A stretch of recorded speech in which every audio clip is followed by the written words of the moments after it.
tuvo EPOC, por ejemplo, muy, digamos, mencionado así, ¿no? O sea, un factor predisponente el tabaquismo.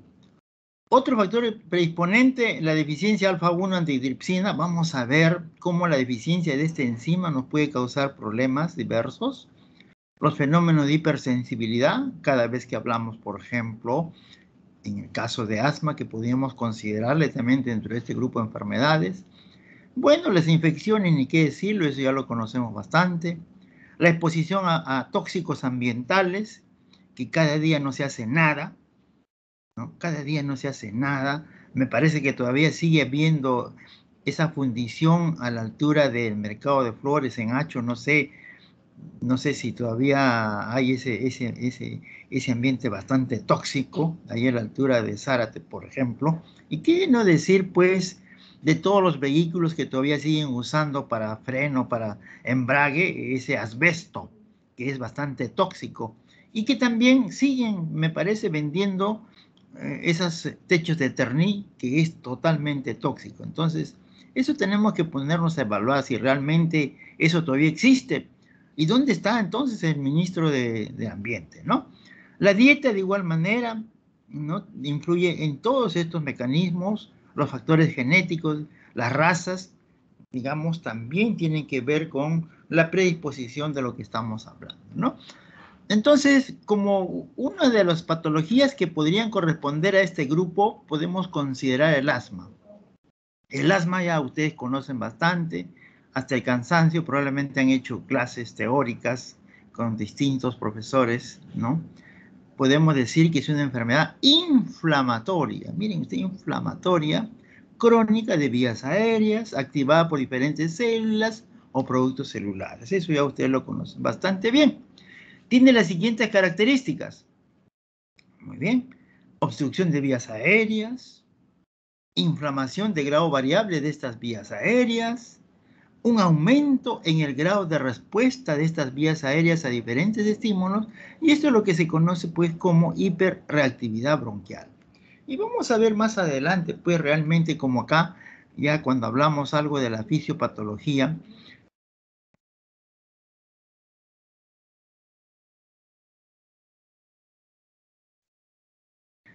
anteriormente un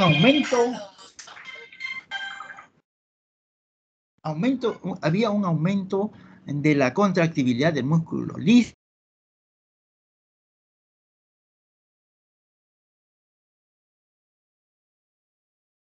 de estas vías aéreas. O sea, efecto broncoconstrictor.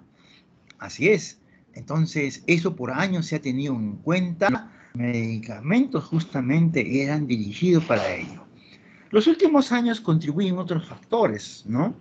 Se menciona, pues, un aumento de la permeabilidad de capilares de la mucosa bronquial, por un lado. También se menciona un edema de la pared bronquial. También se dice infiltración por células inflamatorias. Y lo mismo, un aumento en cantidad de secreciones bronquiales, ¿no? Eso es todo lo que se menciona en estos momentos.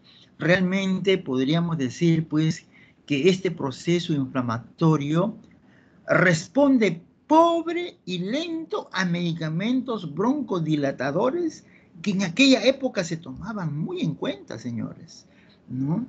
Hoy en día hablamos que la inflamación es el principal componente de este proceso asmático. O sea, podríamos decir entonces que en la actualidad el tratamiento está orientado en la utilización de antiinflamatorios. Y dentro de ellos podríamos hablar de los esteroides. Así es, muy bien. Entonces, podemos ya mencionar que realmente esta inflamación es compleja. Participan múltiples células y mediadores, como vamos a ver más adelante. Y acá están las células inflamatorias o inmunogénicas. Ustedes también ya lo conocen esto, han hablado bastante. Los linfocitos, los macrófagos, los eosinófilos, los mastocitos, los neutrófilos y otras propias o residentes del propio pulmón, como podemos mencionar al epitelio bronquial y al endotelio vascular. Todas estas células inflamatorias liberan y producen múltiples sustancias proinflamatorias, diversas interleuquinas, el factor estimulante colonias, granulocitos, monocitos, el factor de necrosis tumoral, los superóxidos, proteína básica mayor de eosinófilos, histamina, triptasa, prostaglandina, leucotrienos, molécula de adhesión, selectina, etcétera, etcétera, etcétera. O sea, una serie de sustancias proinflamatorias que van a ser liberadas. Podemos mencionar también de los linfocitos T, CD4, aparece, desencadena y coordina pues este proceso inflamatorio, ¿no? Las interleuquinas, que son responsables de todo lo que conocemos, de la diferenciación, de la síntesis, la quimiotaxis, activación de eosinófilos, muy importante en este caso, ¿no? Muy bien, podemos seguir hablando de los eosinófilos presentes en gran cantidad en secreciones bronquiales, secreciones nasales, también vemos eosinófilos en sangre periférica, o sea, realmente está presente en este proceso inflamatorio asmático. Y por último, decimos pues que los esteroides controla y regula este proceso, que también es llamado como la cascada inflamatoria, ¿no? Y acá un esquema, ¿qué cosa es lo que se produce? Lo que estamos mencionando hasta este momento. Sabemos que hay una reacción antígeno-anticuerpo, hay liberación de histamina, bradicinina, acetilcolina, serotonina, etcétera, ¿no? ¿Y esto qué cosa va a producir? Especialmente tres cosas muy importantes. En primer lugar, vamos a tener edema de la mucosa, vamos a tener la hipersecreción de la mucosa, pero también vamos a tener un broncoespasmo. Y todo ello nos van a conducir a una obstrucción de esta vía aérea en áreas regionales que nos van a dar cuadros clínicos, digamos, variables, desde una leve hasta una grave, ¿no? Y podemos decir, la leve, bueno, probablemente vamos a tener una saturación de oxígeno normal, luego va a ir, digamos, en el moderado, hipoxemia leve, hipoxemia moderada, hipoxemia intensa en el grave. Hipocapnia, intenso normocapnia, y podemos tener hipercapnia finalmente, ¿no? Y luego en el leve tenemos alcalosis respiratoria, en el moderado alcalosis respiratoria, en el moderado grave el pH normal y en el grave una acidosis respiratoria. Entonces tenemos acá pues cuadros totalmente, digamos, no variables de acuerdo a la intensidad que va a presentar nuestro paciente. En el laboratorio, en el caso de asma, ¿qué cosa es lo que vamos a observar? Vamos a tener un esputo blanquecino, mucoide, sin sangre, pero vamos a tener presencia muy importante de eosinófilos. También vamos a observar unos espirales de Krushman, así es, que es casi típico encontrar en estos procesos asmáticos. Vamos a encontrar los cilindros Mocor, como vamos a ver más adelante. Lógicamente, eosinofilia a nivel de sangre periférica. La presión parcial arterial de oxígeno disminuye precozmente antes que el aumento de la presión parcial arterial de CO2. Así es. La presión parcial de oxígeno podríamos tener menos de 60 milímetros de mercurio, que realmente en esta situación nos está indicando que el paciente está en un cuadro clínico grave o está presentando una complicación. Aparece la acidosis mixta, metabólica y respiratoria. Muy bien, y acá tenemos, miren ustedes, un esputo mucoide adhesivo pegajoso, en ese recipiente, por un lado, y por otro lado, ya cuando la cosa se quiere complicar, un esputo purulento, ligeramente amarillo, ustedes están observando ahí en la diapositiva. Y acá una diapositiva muy importante para que ustedes puedan ver esa estructura grande, a manera de un espiral justamente, que son los espirales de Krushman, muy patognomónico, muy importante observarlo acá. Tenemos, por ejemplo, tenemos acá estas digamos, estructuras fusiformes, que son los cristales de Charcot y Leydig, que no es otra cosa de eosinófilos deshidratados, ¿no? Tenemos ahí, tenemos los eosinófilos, tenemos células bronquiales, ¿no? Este es un molde mucoso, lo que habíamos mencionado, ¿no? Son estructuras, algunas estructuras, digamos, muy importantes que debemos anotar. Muy bien, este es en cuanto al asma. Podríamos considerar dentro de este grupo de enfermedades relacionadas al EPOC. Podemos ahora mencionar dentro de este grupo al enfisema. El enfisema sabemos que es un pulmón caracterizado por una dilatación anormal permanente de espacios aéreos distales a los bronquios terminales. Muy bien. Esta dilatación anormal está acompañado realmente por destrucción de paredes alveolares. Así es. Y el factor de riesgo más importante, el fumar cigarrillos.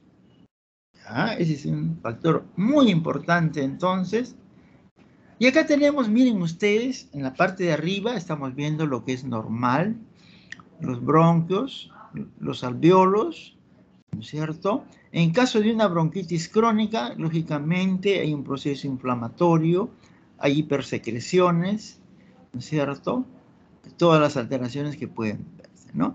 Pero en el caso de enfisema, ustedes lo están observando, hay dilataciones, ¿no? De las partes terminales de los bronquios, bronquiolos, y miren ustedes, también vamos a ver lo mismo en los alveolos.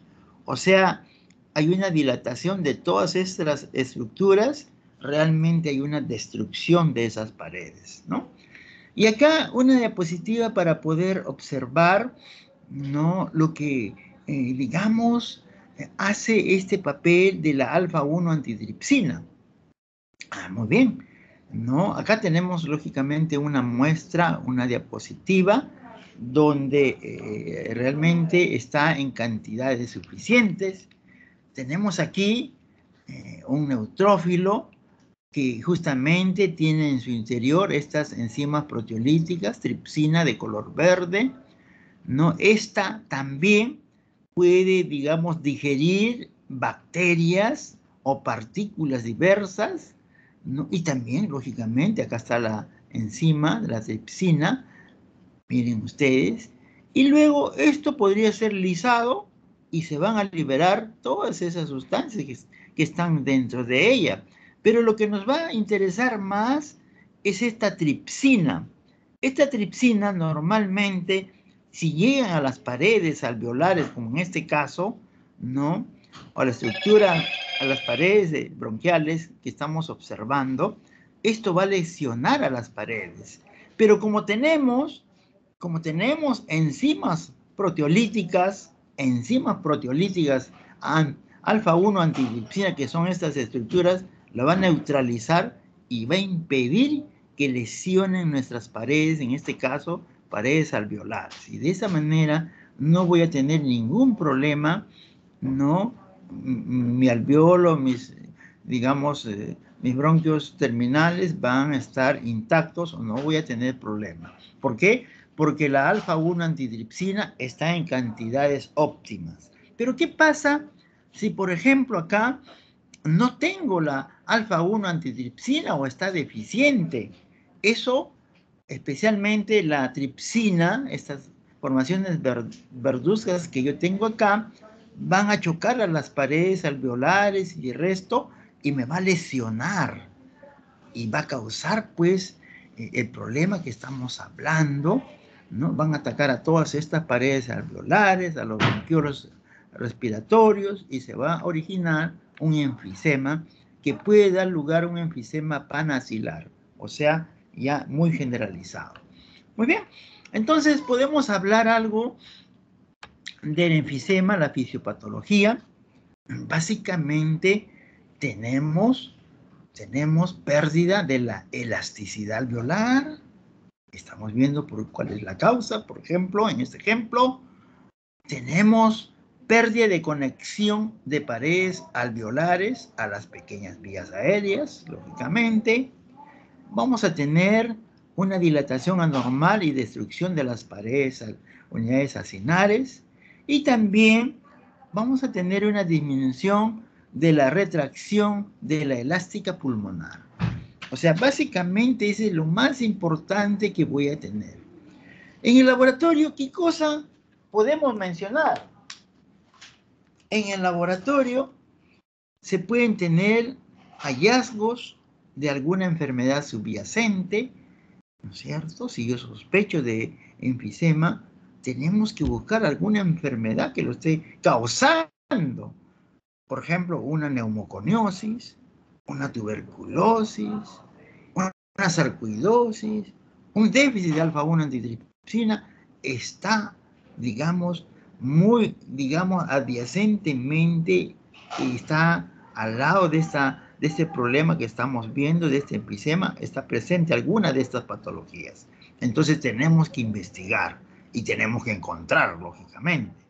También el hallazgo del laboratorio de procesos asociados, algunos procesos asociados que podríamos tener, ulcos duodenales, hallazgo de laboratorio de disminución de la ventilación pulmonar, ¿no? Que pueden, digamos, estar comprendidas, pues, en disminución de la presión de oxígeno y un aumento de la presión de CO2, lógicamente, un desarrollo final de una acidosis respiratoria, como mecanismo compensatorio, vamos a tener una policitemia secundaria y por ello nos puede dar inclusive un cor pulmonar. Ya, eso ya ustedes lo conocen más que yo. Muy bien, hasta ahí hemos hablado todo lo que correspondería a este grupo de enfermedades llamadas EPOC. Hemos visto entonces como ejemplos el asma y el enfisema. Ahora vamos a hablar en este grupo de enfermedades respiratorias lo que comúnmente llamamos como falla respiratoria aguda. Ajá, muy bien, vamos a ver. Cuando hablamos de ello, podemos hablar en primer lugar de una insuficiencia respiratoria aguda, ¿no es cierto? Insuficiencia respiratoria aguda o falla respiratoria. Sabemos pues que es la incapacidad del sistema respiratorio para adecuado intercambio de gases, ¿no? Común y corriente, va a producir hipoxemia y o hipercapnia, ¿no es cierto? Eso como consecuencia. Muy bien, en la fisiopatología vamos a tener en cuenta dos cosas. Uno, el intercambio gaseoso y el otro, el trabajo respiratorio. Dos cosas muy importantes. El intercambio gaseoso ya sabemos que la principal función es intercambiar oxígeno por CO2. Y cuando hablamos de ello, tenemos que mencionar dos cosas muy importantes. En primer lugar, la oxigenación y después la ventilación. Dos cosas muy importantes. La oxigenación, tenemos que mantener una presión de oxígeno normal, si es a nivel del mar, de 90 a 100 milímetros de mercurio, si es a 2.500 metros sobre el nivel del mar, de 65 a 70 milímetros de mercurio. Eso es lo normal a estas altitudes, ¿no es cierto? Oxigenación, entonces, y una ventilación efectiva de la presión de CO2 normal, ¿no es cierto? Miren ustedes, de 28 a 32 milímetros a 2.500 metros sobre el nivel del mar, o de 35 a 40 milímetros de mercurio sobre el nivel del mar. O sea, son cantidades normales que debo de tener en estas situaciones, ¿no? Pero si hablamos ya de nuestro problema, de esta insuficiencia respiratoria aguda, tenemos que mencionar, pues, que aquí vamos a tener un mecanismo de hipoxemia, como hemos mencionado, que va a incluir una hipoventilación alveolar, una limitación de la difusión del oxígeno en la membrana alveolo-capilar, así es, podemos tener la presencia de un cortocircuito, un shunt, así se llama, y también, lógicamente, vamos a tener una alteración en la ventilación-perfusión. O sea, ese sería la fisiopatología. ¿Qué cosa va a existir en esta parte que es el intercambio gaseoso? Muy bien, ahora vamos a ver el trabajo respiratorio. De igual manera, sabemos que el trabajo respiratorio se realiza mediante movimientos de inspiración y expiración. Muy bien, se requiere realmente fuerzas que se opongan a la elasticidad pulmonar y también a la resistencia al flujo del aire. Así es, ¿no es cierto? Podemos decir que en los sujetos normales la respiración espontánea, lo que nosotros estamos haciendo en este momento inconscientemente, ¿no? Es de 0.38 a 0.72 Joule por litro. Ese es el trabajo. Pacientes con falla respiratoria y con ventilador, miren ustedes, cambia totalmente. Es 1.39 a 1.62 Joule por litro. Entonces, en estos pacientes con este problema que estamos viendo, estos pacientes con falla respiratoria realmente van a tener un incremento en la ventilación minuto, ¿cierto? Estamos hablando de la fisiopatología. Vamos a tener alteraciones en la elasticidad pulmonar, así es. Y vamos a tener también que la fuerza muscular es mayor y por lo tanto, pues, hay un consumo más de energía. ¿Ya? Estos son cosas muy especiales que podríamos tener y mencionarlo en la fisiopatología de esta insuficiencia respiratoria aguda. Y cuando hablamos de este tipo de insuficiencia respiratoria aguda, podemos mencionar tipos. Podemos mencionar a la falla respiratoria tipo 1, llamada también hipoxémica, así es, tipo 1, hipoxémica, va a afectar a la vía aérea, ojo, vía aérea, al parénquima, o también a la vasculatura pulmonar, ¿no? 3 lugares, ¿no es cierto? Podemos tener acá, ¿qué patologías? En esta falla respiratoria tipo 1 hipoxémica, al síndrome de distrés respiratoria del adulto, al asma propiamente también, atelectasia, edema pulmonar cardiogénico, enfermedad pulmonar obstructiva crónica, lógicamente puede estar acá, fibrosis intersticial, neumonía, neumotórax, embolismo pulmonar, vamos a ver más adelante también ello, hipertensión pulmonar. Todos ellos entonces son de falla respiratoria tipo 1 hipoxémica. Tenemos también la falla respiratoria tipo 2 hipercápnica. En este caso, realmente vamos a tener una hipoventilación alveolar, así es, que va a comprender un aumento de la presión de CO2, una disminución de la presión de oxígeno, vamos a tener una diferencia alveolo arterial de oxígeno normal, ¿no? Y esto puede afectar, esta falla respiratoria tipo 2, hipercápnica, puede afectar al sistema nervioso central, especialmente cuando tenemos un infarto o una hemorragia cerebral. Ajá. O puede afectar también cuando hay una compresión cerebral o cuando tenemos un paciente con sobredosis de droga, ¿no? Si nosotros tenemos, dice fulano de tal falleció por una sobredosis de droga, es esto, falla respiratoria tipo 2, ¿no? Hipercápnica, que está afectando al sistema nervioso central. También en este grupo de falla respiratoria tipo 2 afecta la transmisión muscular respiratoria, en este caso, esclerosis lateral amiotrófica, síndrome de Guillain-Barré, esclerosis múltiple, miastenia gravis, lesión medular espinal, ¿no? Todos ellos van a afectar la transmisión muscular respiratoria. El otro grupo dice, afecta músculos respiratorios o también relacionados a la caja torácica.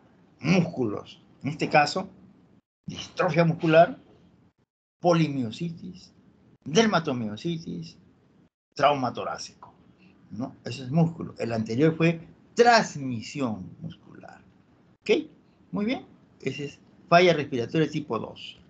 Y acá tenemos falla respiratoria tipo 3, llamada también mixta, caracterizado por una falla mixta en ventilación y oxigenación. Y aquí podemos mencionar que todo desorden de tipo 1, ¿no es cierto? La hipoxemia que hemos hablado, puede llegar a ser tipo 3, esto mixto que estamos viendo entonces, ¿ok? Bien. Y podríamos mencionar dentro de estas fallas respiratorias, ¿no?, a otra entidad patológica, el síndrome de distrés respiratorio del adulto. Y cuando hablamos de ello, realmente este es un cuadro bastante especial, señores. Ustedes que han estado en algún hospital, se han acercado probablemente a la UCI, han visto estos pacientes realmente bastante graves. Podemos decir entonces que este síndrome de estrés respiratorio del adulto es una forma muy grave de falla respiratoria. Así es. De diferentes etiologías y a alta mortalidad. Ya lo saben entonces. Está asociado a sepsis, a síndrome de disfunción orgánica múltiple. ¿Y la característica cuál es? Que hay una agresiva reacción inflamatoria pulmonar. Entonces, yo creo que este cuadrito que ustedes tienen al frente está muy bien definido en qué consiste este síndrome de distrés respiratorio del adulto. Muy bien, podemos hablar algo de la fisiopatología. Muy bien, se produce, ya hemos dicho, hay una lesión, en este caso en la membrana alveolo-capilar. Va a haber una reducción de flujo normal de sangre hacia los pulmones. Esto permite la agregación plaquetaria que libera histamina, serotonina, bradicinina, y esto realmente inflama y lesiona la membrana alveolo-capilar. Miren, señores, un primer paso bastante agresivo. Luego se produce un aumento de la permeabilidad vascular, el líquido pasa al espacio intersticial y los alvéolos, produciéndose un edema pulmonar. O sea, yo creo que está muy claro. Luego tenemos que vamos a tener un daño alveolo capilar y un edema pulmonar e intersticial. Aquí van a deteriorar entonces ya el intercambio gaseoso. Ya no va a ser bueno ese intercambio gaseoso entonces. Finalmente, hay una sustancia tensioactiva que es inactivada, ocasiona un aumento de la tensión superficial y el consiguiente colapso de los alvéolos. O sea, la cosa ya es bastante grave. Se forman atelectasias, lógicamente, aumenta el trabajo respiratorio y miren el resultado final. Vamos a tener una severa hipoxemia resistente a oxigenoterapia. De repente, probablemente muy similar a lo que está ocurriendo con nuestros pacientes de COVID-19. O sea, es una cosa bastante grave lo que está sucediendo con nuestro paciente. Muy bien. Los exámenes auxiliares podemos definirlo. Miren ustedes, en primer lugar, esa presión parcial arterial de oxígeno sobre el FiO2, que es la concentración de la fracción de oxígeno inspirado, puede ser menor o igual a 200. Entonces, estoy definiendo lo que es este síndrome de distrés respiratorio, ¿no? Eso sería entonces. En lesiones pulmonares agudas podría estar un poquito mejor, puede ser menor a 300 o igual a 300. Lógicamente, todo lo que estamos viendo, vamos a encontrar infiltrados pulmonares bilaterales en una radiografía de tórax normal. Y también vamos a notar que este es un proceso previo o asociado a ¿qué? Ya lo hemos comentado, a sepsis. ¿Cuántos pacientes posoperados, pacientes con vasculitis, con lupus, ¿no? Pueden hacerse pacientes ancianitos, pueden hacer sepsis o pueden hacer aspiración también estos pacientitos viejecitos, infecciones diversas, ¿no? Complicaciones, neumonía, pancreatitis, diversos tipos de shock, embolia grasa, traumatismo, CID. Miren, señores, la gran variedad de pacientes que nos van a dar motivo que se presente este síndrome. Muy bien. Dentro de los exámenes auxiliares, podemos mencionar también que hay una distensibilidad, o llamado también compliance, pulmonar estática, se menciona así, menos de 50 mililitros por centímetro de agua. Ajá. Esto lógicamente disminuye la capacidad vital, la capacidad pulmonar total y la capacidad residual funcional. ¿No? Son situaciones que todo se va a ocurrir pues, a nivel pulmonar, ¿no? Donde está el mayor problema. Inicialmente podríamos tener una alcalosis respiratoria y grados variables de hipoxemia, miren ustedes, resistente al oxígeno. Así es. Después podemos tener una anoxemia profunda con una presión de oxígeno menor a 50 milímetros de mercurio, esto lógicamente al aire ambiental. Podríamos hacer un lavado bronquioalveolar y vamos a tener un aumento de polimorfos nucleares menores o igual a 80%.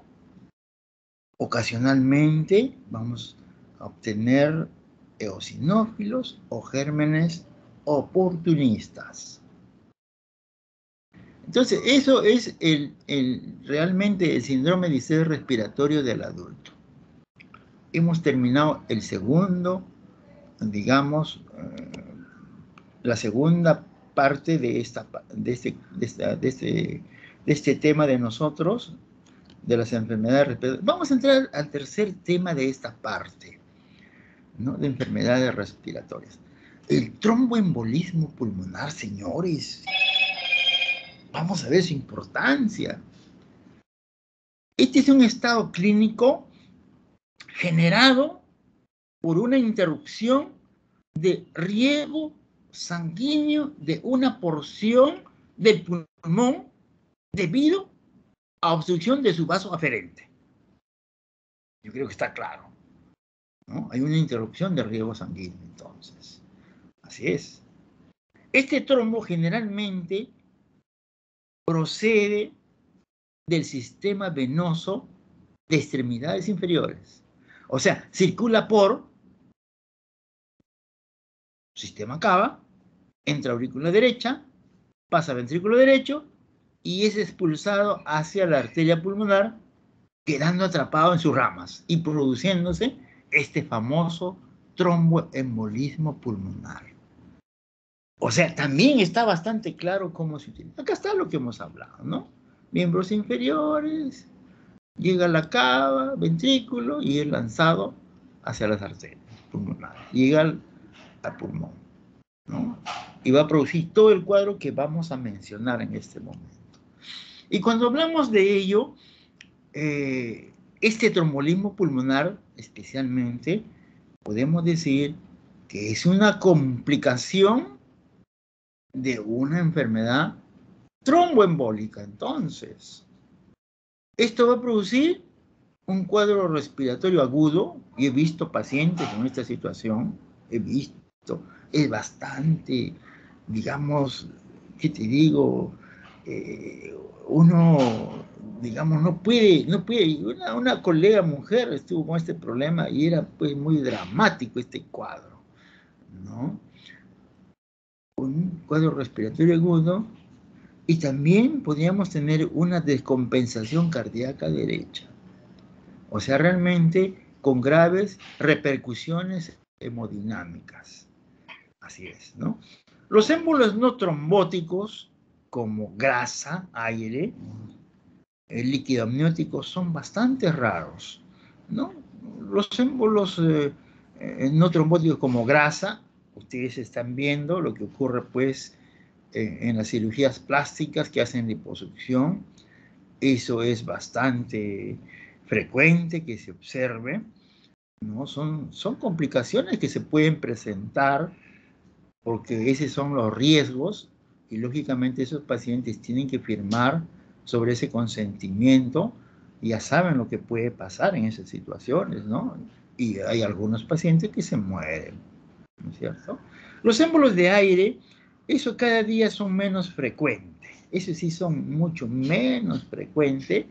Eso ocurría más en equipos, máquinas, ¿no? Que eran a veces un poco deficientes, sus uniones, etcétera, podríamos tener en alguna oportunidad. Los líquidos amnióticos, eso es ya mucho más raro. Para hacer un estudio de líquido amniótico, vamos a hablar conmigo en enfermedad hemolítica recién nacido, más adelante en el quinto examen.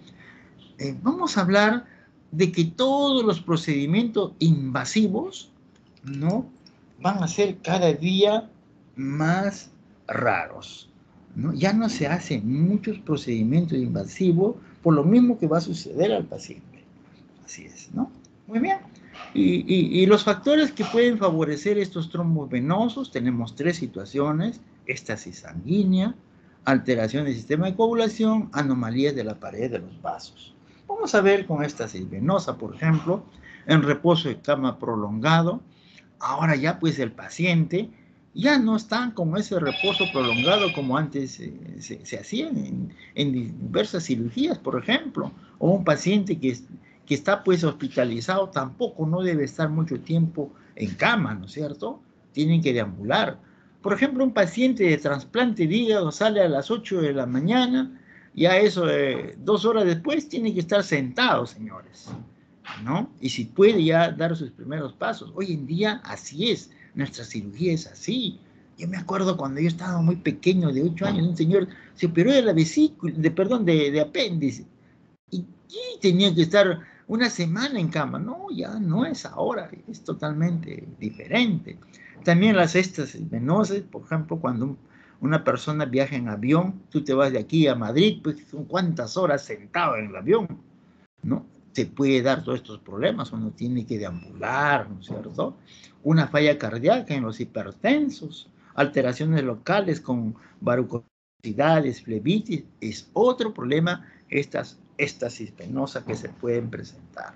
O alteraciones de la coagulación en mujeres que toman contraceptivos orales, en alguna situación de policitemia, o un mieloma múltiple, donde el plasma es bastante viscoso, hay que tener mucho cuidado, o en traumatismos, fracturas también con lesiones de tejido blando, nos pueden dar todos estos problemas. O posoperatorio, posparto, operaciones de cadera, que son bastante traumáticas, operaciones pélvicas, abdominales, o en las digamos, las puérperas básicamente, ¿no?, llamado como pierna lechosa. Son situaciones que podríamos tener. Y cuando hablamos de este tromboembolismo también podemos hablar de estados de hipercoagulabilidad primarios, que son los hereditarios. Y eso básicamente se debe a un déficit de antitrombina 3, proteína C, proteína S, ¿no? Déficit de estas tres, digamos, sustancias muy especiales. Podemos tener presencia también del factor anticoagulante lúpico, títulos elevados de anticuerpos anticardiolipina, así es, defecto en la liberación del activador del plasminógeno hístico, excesiva liberación de inhibidor del activador del plasminógeno hístico. Son situaciones que podríamos dar estos estados de hipercoagulabilidad primaria. Muy bien. Estado de hipercoagulabilidad secundario, o sea, ya acá hablamos de los adquiridos, miren ustedes, en personas de edad avanzada, ¿no? Ellos muy poco caminan, por ejemplo, o una inmovilización postoperatoria, lo que estábamos comentando.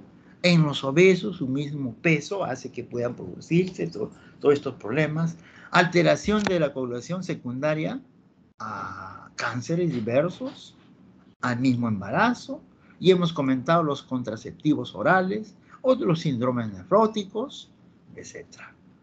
Ajá, inserción del catéter venoso central permanente. Lógicamente, esto, aparte de hacer esta hipercoagulabilidad, nos pueden dar infecciones si pasa el tiempo que indica, pues, de catéter, ¿no? Hay que tener mucho cuidado en estas personas con esos catéteres prolongados. Anomalías plaquetarias con procesos mieloproliferativos, así es. Hemoglobinuria paroxística nocturna. Vamos a ver qué sangre va a necesitar que se le transfunda. También utilización de heparina, ¿no? Hiperviscosidad asociada a policitemia, lo que hemos comentado, a leucemia y también, lógicamente, a enfermedades de células falciformes, ¿no? Son situaciones que podríamos tener. Y aquí, para ver más o menos qué cosa es lo que ocurre en este tromboembolismo, vamos a tener una obstrucción vascular, ¿no es cierto?, de lo que hemos mencionado, y luego se va a producir liberación de serotonina, se va a producir liberación de tromboxano A2 y otros vasoconstrictores.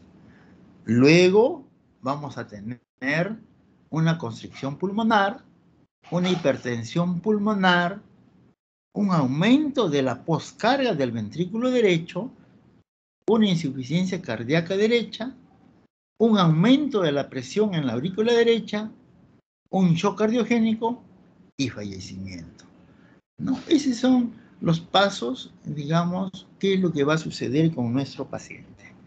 En el laboratorio, el dímero D nos va a dar datos muy importantes.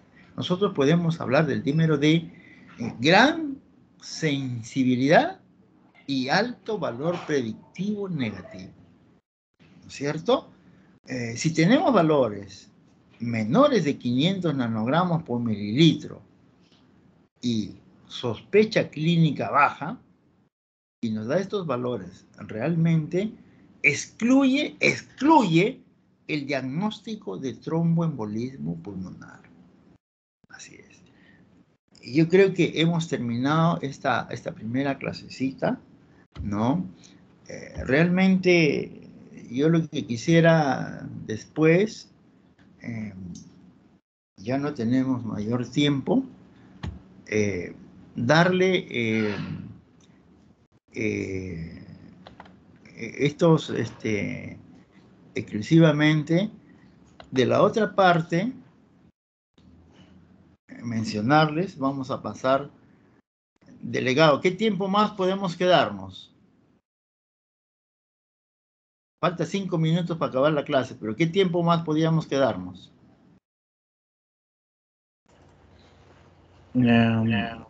Depende de mis compañeros, doctor, porque hay algunos que tienen, creo, prácticas de otro curso. Ya, entonces, vamos a acabar lo que más nos interesa de esta partecita, ¿Ya? Vamos a hablar sobre la otra parte que nos falta. Vamos a hablar lo que corresponde entonces a lo que es la parte... realmente esto es bastante sencillo, les puedo pasar muy rápido. Las infecciones virales sabemos que son lo más frecuentes y menos prevenibles.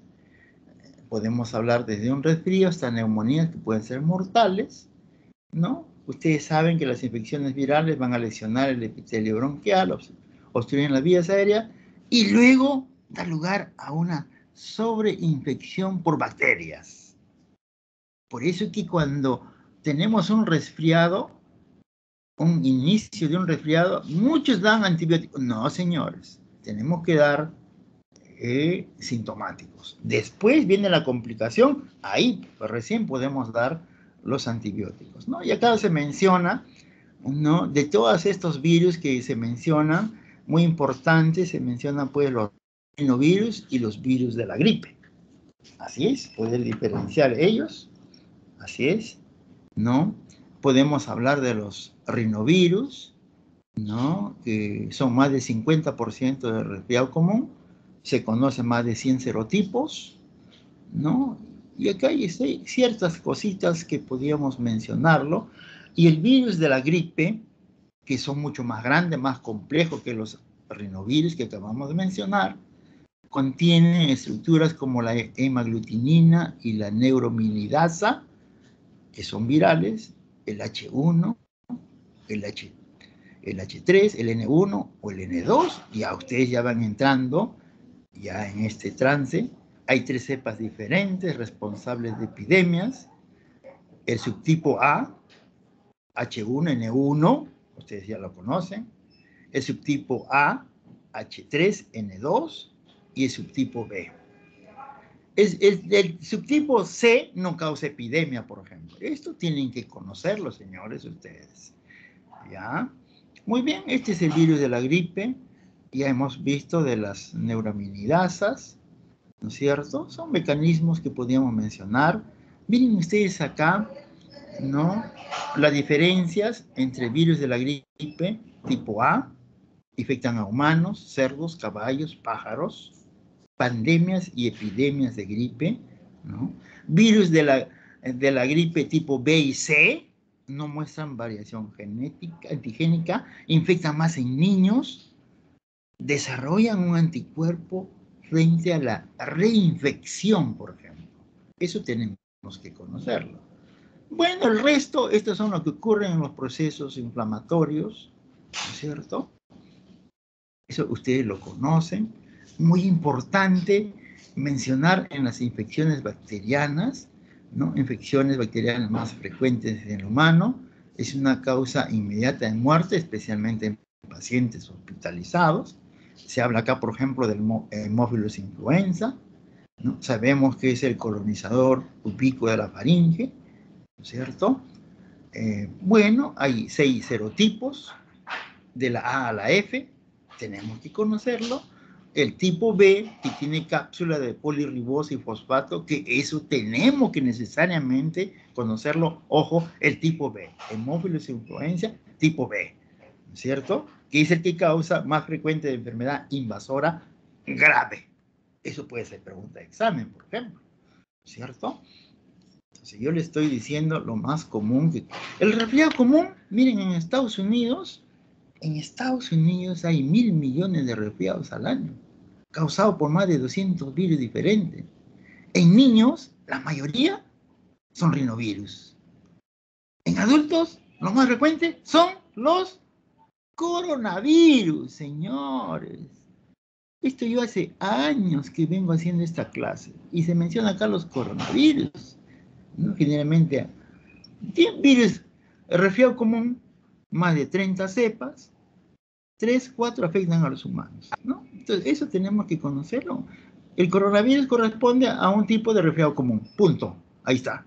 Ahí está la especie de una corona, ¿no es cierto? La forma que tienen alrededor del virus. Por eso se llama coronavirus. Y la diferencia entre un resfriado común y la gripe. Ajá. En el resfrío se debe a rinovirus. En la gripe virus de la influenza. En el resfrío, relativamente inofensiva. En el virus de la gripe e influenza, puede ser inofensiva. Ajá. En el resfrío rinovirus, curarse por sí sola puede producir infección secundaria a los oídos, el rinovirus. Pero la gripe, virus de la influenza, puede derivar neumonía y causar la muerte. O sea, el virus de la gripe, virus de la influenza, es la más mala que el resfrío o el rinovirus. ¿De acuerdo? Muy bien. Bueno, y acá cuando nosotros tengamos amigdalitis, faringitis, muy importante, ¿no? Distinguir una infección viral de la amigdalitis estreptocócica, ¿no es cierto? El estreptococo beta hemolítico y grupo A, ustedes ya lo conocen, tenemos que, si detectamos, inmediatamente hacer el tratamiento, ¿no? Ya sabemos, ¿no? Acá hay que hacer el exudado faríngeo, la prueba rápida, cultivo y antiestreptolicina. Ya sabemos las consecuencias que pueden traer, ¿no? Esta es una infección viral, por ejemplo, ¿no? El otro es con secreciones. Esto, la epiglotitis, también es una, digamos, una emergencia médica, señores. Miren, ustedes pueden afectar a niñitos de 2 a 8 años, ¿no? Generalmente, y más cuidado. Lógicamente en adultos también. Y eso se debe al hemófilos influenza tipo B. Eso tenemos que estar muy cuidadosos que cuando se presentan en estos niñitos de 2 a 8 años especialmente. Lógicamente hay vacuna contra este hemófilos influenza tipo B, ¿no? Y ahí está, lo tenemos ahí, ¿no? Y este es todo lo que sucede, es una emergencia realmente, tenemos que hacerlo. Sinusitis, bueno, es una complicación, una enfermedad viral de tracto respiratorio superior, ¿no? Pueden deberse a infecciones dentales, a división del tabique nasal, etc. ¿No? Y acá una serie, digamos, de bacterias, ¿no? Streptococcus pneumoniae y hemófilos son los más frecuentes, etc. ¿No? La otitis media, ¿no? Estudio bacteriológico no es necesario en estos casos. Ya, ahí tienen la otitis media, ¿no? Difteria pertussis de igual manera, ¿no? Ya sabemos la bacteria Bordetella pertussis, se previene con la vacuna DPT, así es, y la bronquitis aguda. Bueno, y acá hay una serie de bacterias que nos van a causar, Mycoplasma, Clamidia pneumoniae, Bordetella pertussis, Legionella, rinovirus, coronavirus, señores, etc. O sea, eso ya lo conocíamos de años, señores, por si acaso. La bronquitis crónica, paciente con tos y expectoración persistente durante 3 meses al año, durante 2 años. Miren, así se conoce ya la bronquitis crónica, así es. ¿No? Y acá todos los cuadros, pero acá lo que me interesa, miren, tener en cuenta esto, el aumento de tamaño de las glándulas secretoras de moco, ¿no? El índice de Rey normalmente es menos de 0.3. En este caso de la bronquitis crónica es mucho mayor de 0.3. Ajá, y aquí lo vamos a ver con el ejemplo. Normalmente, miren ustedes, la glándula, este espacio chiquito, ¿no? En la bronquitis crónica, este espaciazo, ¿no? O sea, normalmente menos 0.3, en la bronquitis crónica mayor de 0.3. El índice de Reid, ya lo hemos comentado, ¿no? Entonces, muy bien, este es el bronquitis crónica, ya eso es bueno. Bronquiolitis, esto también hay que tener muy en cuenta, ¿no? La infección de los bronquiolos origina obstrucción de aire, afecta a infantes de 2 a 6 mesecitos. Esto hay que tener mucho cuidado con estos valientes, ¿ya? De 2 a 6 mesecitos hay que sospechar, hay que tratarlos. Y miren, ve, el causante es un virus sincitial respiratorio. Este es el sinvergüenza, ¿no? Es muy común, es un virus entonces, ¿no es cierto? Hay que tener mucho cuidado.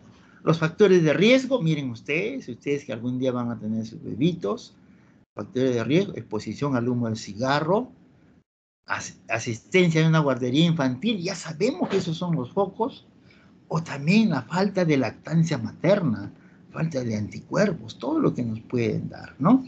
Y el exudado nasofaringio, que es la presencia de un virus llamado así, sincitial respiratorio, ¿no? Y acá está, miren, ve cómo se estrecha, hay hinchazón de los bronquios, ¿no? Muy bien, la neumonía, bueno, generalmente los gérmenes más comunes, el Streptococcus pneumoniae, el Haemophilus influenza, los más comunes. Tenemos acá, digamos, situaciones, las fases evolutivas de una neumonía, congestión, hepatización roja, gris, organización en fase temprana, organización en fase avanzada, que ustedes ya lo conocen, ¿no es cierto? La neumonía, de repente nos pueden ayudar, ¿no? También los exámenes de orina, ¿no? Para poder, digamos, diagnosticar mejor a nuestros pacientes. A veces nos puede ayudar eso, ¿no? En el laboratorio, abundante leucocitos, mayor de 25 polimorfos nucleares y menos de 5 células epiteliales. Eso es muy importante. Si yo encuentro más de células epiteliales, no es adecuada la muestra. Y eso pertenece a la orofaringe, ¿no? Eso hay que tener muy en cuenta, señores. Pregunta de examen. ¿Ok? ¿Bien? Y acá finalmente, esto es lo que yo quería, digamos, con ustedes, hablarles, ¿no? Por ejemplo, acá, este es un resumen del cáncer broncogénico. Vamos a empezar. Estas células escamosas o carcinoma epidermoide, también llamado así, tenemos que anotar, miren, probablemente es aquella que hace menos problema, ¿no? ¿Por qué? Porque a los 5 años hay mayor supervivencia que corresponde al 37%. Si es un cáncer, es uno de los cánceres más buenos, digámoslo así, ¿no? Un cáncer, una célula escamosa o carcinoma epidermoide, ¿ya? Luego tenemos el adenocarcinoma. Cada uno tiene su característica especial. El adenocarcinoma es el que tiene mayor incidencia, 50%. Así es. El de células pequeñas es aquel que es más malo. Así es. Supervivencia 5 años, solamente 1%. O sea, de células pequeñas es el más malito, ¿ya? El de células largas es de incidencia mucho menor, menos de 5%. Entonces, ustedes saben que todas estas cosas es bastante complicado. Yo les he resumido lo mejor que deben conocer de esta partecita.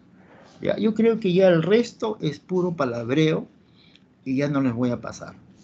¿Ya? Entonces, hasta ahí nos quedamos. Si tienen alguna pregunta,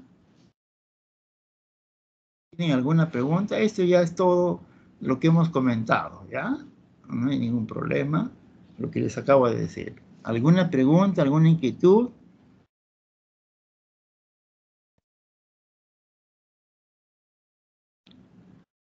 Ya, si no hay nada, ahí nos quedamos, delegado. Usted, a ver, pase lista de todos los que están para que le entregue al doctor Fernández, por favor, ¿ya?